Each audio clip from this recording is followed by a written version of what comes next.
伫高雄的脆肉白菜甲肉香蕉是真出名，不过其实食的拢算是重要的谷物。若要正做国宝，都要经过严格审议。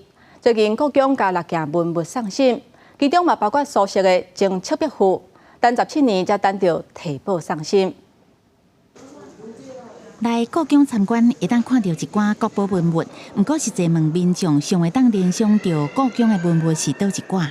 翠玉白菜，翠玉白菜，翠玉白菜，还有其他的可以想到的吗？还有啥？那东坡肉，翠玉白菜啊，哎呀，还有那些什么饼啊。每一个人心中拢有代表性的故宫文物，都亲像真出名的肉香蕉、脆肉白菜，也有毛公鼎。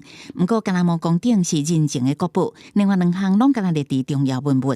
它是景妃的陪嫁品嘛，它其实并不是清宫原来旧藏的玉器，科工上面其实跟清宫的那个玉器比，还是有一点差距。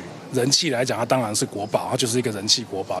依照文字法规，古物分做国宝、重要古物甲一般古物。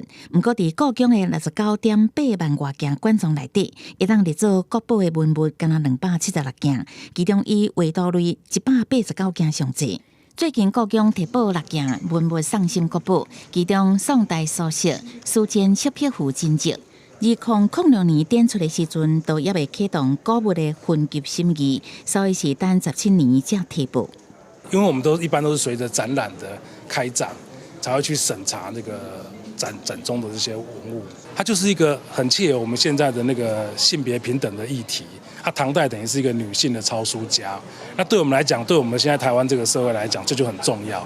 东条五彩鸾苏东运这届原来互人提报是国宝，好严全是讲这甲社会发展趋势相关，所以若做有某一寡文物，大家认同是国宝，达到真侪共识，原来有机会搁再提报审核。